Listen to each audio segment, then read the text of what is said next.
বিশ্বকাপ ফাইনালে স্পেনের কাছে 1-0 গোলে হেরে শিরোপা হাতছাড়া করেছে আর্জেন্টিনা। আর এই প্রিয় দলের পরাজয়ে হতাশ বাংলাদেশি আর্জেন্টিনা সমর্থকরা। ম্যাচ শুরুর আগে থেকে আর্জেন্টিনার জয়ের ব্যাপারে আত্মবিশ্বাসী ছিলেন সমর্থকরা। ঢাকার বিভিন্ন এলাকায় ছিল আর্জেন্টিনা ও স্পেন সমর্থকদের উচ্ছ্বাস। বাংলাদেশে আর্জেন্টিনার প্রতি এমন ভালোবাসা দেখে মুগ্ধ হয়েছেন দেশটির নাগরিকরাও। বিশ্বকাপে ফাইনাল ম্যাচে দর্শকদের উচ্ছ্বাস নিয়ে বিস্তারিত জানাচ্ছেন গাজী শারমিন ইসলাম মেধা। ক্যামেরায় ছিলেন Shimul Biswas.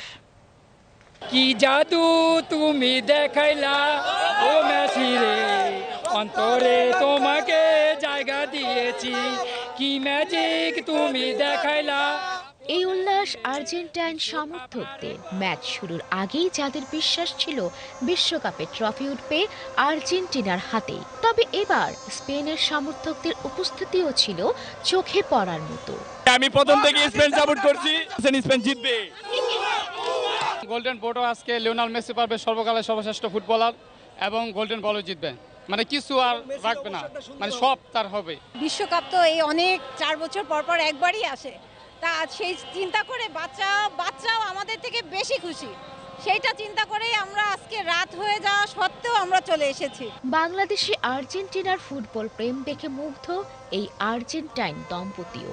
We are happy. I mean, we are really grateful with Bangladeshi people because for all your support. And yeah, we were talking today about the many Bangladeshi thinks that Argentina doesn't support Palestine or support Israel. So we are from Argentina and we have our flag from Palestine. কিন্তু খেলা শুরু হতেই দু দলের সমর্থকদের চোখে মুখে দেখা দেয় উদ্বেগের ছাপ। নির্ধারিত 90 মিনিটে প্রতিপক্ষের গোল পোস্ট লক্ষ্য করে কোনো শটই নিতে পারেনি লিওনেল স্ক্যালোনির দল। লিওনেল মেসিকে সামনে রেখে আর্জেন্টিনার আক্রমণ ভাগ ছিল অনেকটাই নিষ্প্রভ। এরপর অতিরিক্ত সময় স্পেন 1-0 গোলে এগিয়ে গেলে কামব্যাকের আশায় অপেক্ষায় থাকেন আর্জেন্টাইন সমর্থকরা। কিন্তু আর্জেন্টিনার গোল পোস্টের নিচে তখন যেন একাই লড়াই করছিলেন এমিলিয়ানো মার্তিনেজ। একের পর এক স্প্যানিশ আক্রমণ ঠেকিয়ে দলকে ম্যাচে টিকিয়ে রাখেন তিনি। দুর্দান্ত এই পারফরম্যান্সের জন্য ফুটবল প্রেমীদের মনে দীর্ঘদিন জায়গা করে থাকবেন এমি মার্তিনেজ। আজকে অবশ্যই আমরা জিতবো। আর্জেন্টিনা তাদের ভক্তদের কখনো হতাশ করে না। লাস্ট 10 মিনিটে আজকেও তারা কামব্যাক করবে। না জিতলে কোনো জোর আছে, খেলা কি কোনো এক সাইডে জিতবে, কোনো কথা আছে, হারলো আছে জিতলো আছে, অবশ্যই অনেক ভালো মতন জিতবে। শেষ পর্যন্ত 1-0 গোলে জয় নিয়ে বিশ্বকাপের ট্রফি নিজেদের করে নেয় স্পেন। তখন ঢাকা বিশ্ববিদ্যালয় এলাকায় তৈরি হয় উৎসবের আমেজ। তবে প্রিয় দলের হারে কান্নায় ভেঙে পড়েন আর্জেন্টিনার অনেক সমর্থকও। আমাদের একটা লাল কার্ড দেওয়া হয়েছে,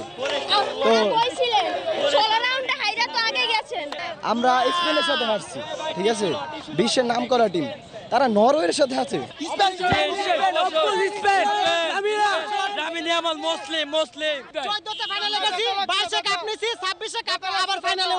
তিনটা গোল দিয়েছে, সেক্ষেত্রে দুটো কমিটির দল হিসেবে দুটো বাতিল হয়ে গেছে। তবুও হার মানতে নারাজ ফুটবল প্রেমীরা। বাংলাদেশের লাখো ভক্তদের কাঁদিয়ে অবশেষে শিরোপা জিতে নিল স্পেন।